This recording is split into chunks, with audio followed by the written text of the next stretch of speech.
السلام علیکم ورحمۃ اللہ وبرکاتہ۔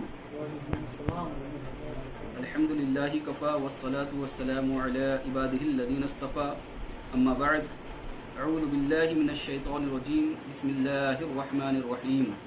یا ایہا الذین آمنوا کتب علیکم الصیام کما کتب علی الذین من قبلکم لعلکم تتقون۔ ان اللہ وملائکتہ یصلون علی النبی یا ایہا الذین آمنوا صلوا علیہ وسلموا تسلیما۔ اللہم صلی علی سیدنا مولانا محمد معدن الجود والکرم وآلہ وصحبہ وبارک وسلم، صلاۃ وسلام علیک یا رسول اللہ صلی اللہ تعالی علیہ وسلم۔ برادران ملت اسلامیہ، آج ہم روزہ توڑنے کی ان صورتوں کا بیان جن میں کفارہ بھی لازم آتا ہے سماعت کریں گے۔ کل ہم نے سماعت کیا کہ روزہ ٹوٹتا ہے لیکن صرف قضا ہے، ان صورتوں میں کفارہ نہیں ہے۔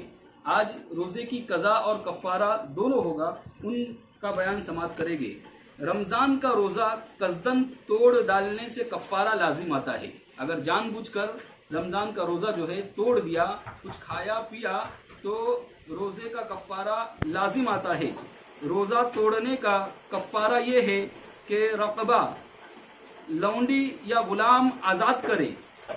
یہ نہ ہو سکے تو لگاتار برابر 60 روزے رکھے۔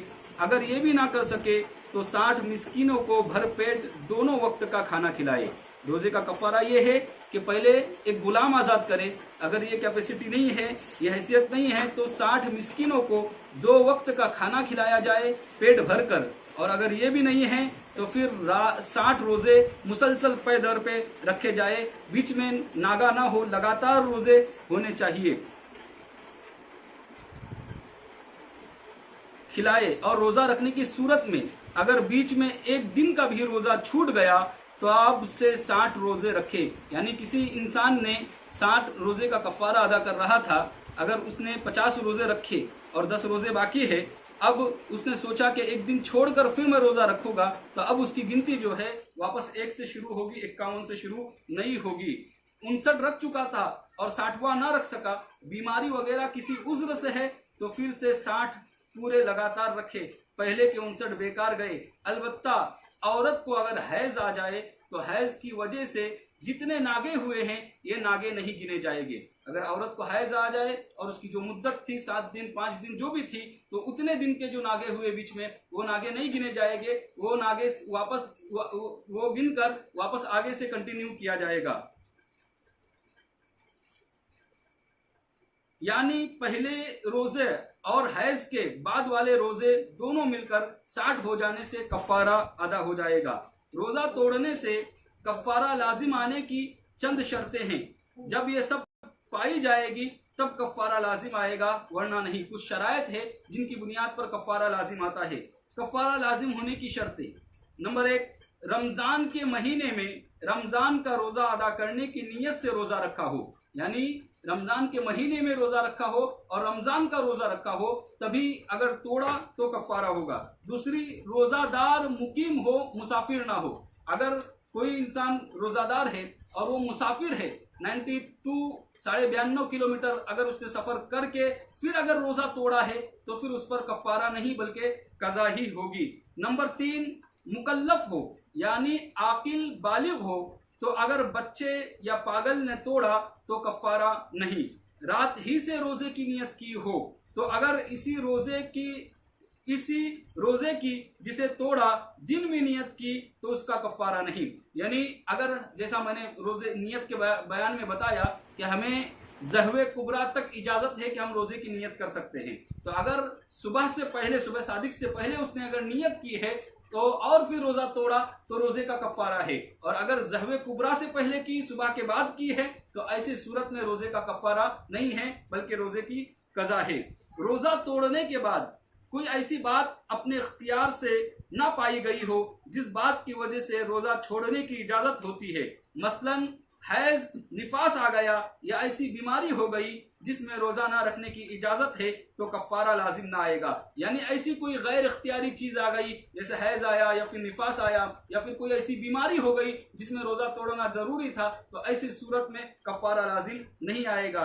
اور اگر روزہ توڑنے کے بعد ایسی چیز پائی گئی جس سے معذور ہوا، لیکن یہ چیز اپنے اختیار سے پائی گئی، جیسے اپنے آپ کو زخمی کر لیا کہ معذور ہو گیا، روزہ رکھنے کے قابل نہ رہا، یا مسافر ہو گیا تو کفارہ ساقط نہ ہوا۔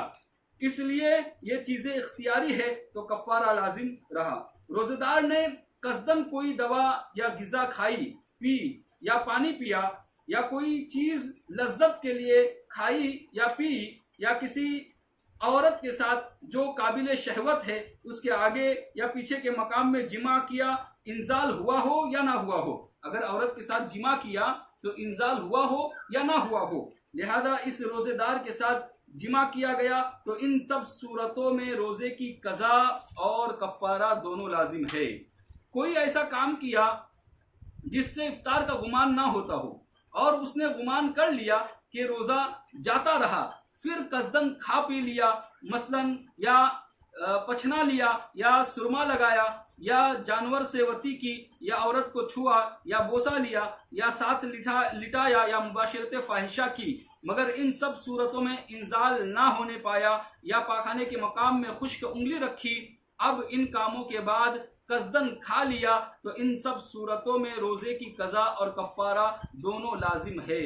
اور اگر ان صورتوں میں کہ جن میں افطار کا گمان تھا اور اس نے گمان کر لیا کہ اگر کسی مفتی نے فتویٰ دے دیا تھا کہ روزہ جاتا رہا، اور وہ مفتی ایسا ہو کہ شہر والوں کا اس پر اعتماد ہے، اس کے فتویٰ دینے پر اس نے قصدن کھا لیا، یا اس نے کوئی حدیث سنی تھی جس کے صحیح معنی سمجھ نہ سکا اور اس نے غلط معنی کے لحاظ سے جان لیا کہ روزہ جاتا رہا اور قصدن کھا لیا، تو اب کفارہ لازم نہیں۔ یعنی اگر کوئی انسان ایسا ہے جس نے کسی مفتی سے مسئلہ پوچھا کہ میرے ساتھ ایسا ایسا معاملہ ہوا ہے، اور مفتی نے اپنے علم کی بنیاد پر، اور وہ مفتی قابل تھا لیکن کبھی ہو سکتا ہے اس سے بھی غلطی ہو جائے، تو اس نے اپنے علم کی بنیاد پر مفتی صاحب نے فتویٰ یہ دیا کہ تمہارا روزہ جاتا رہا، تمہارا روزہ ٹوٹ گیا۔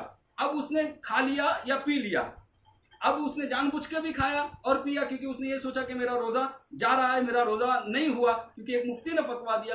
بعد میں تحقیق کرنے پر پتا چلا کہ نہیں، اس صورت میں تو روزہ نہیں ٹوٹا تھا، مفتی صاحب سے غلطی ہو گئی تھی، تو ایسی صورت میں صرف قضا ہے، کفارہ لازم نہیں ہوگا، اگرچہ مفتی نے غلط فتویٰ دیا ہو، یا جو حدیث اس نے سنی تھی وہ ثابت نہیں ہے۔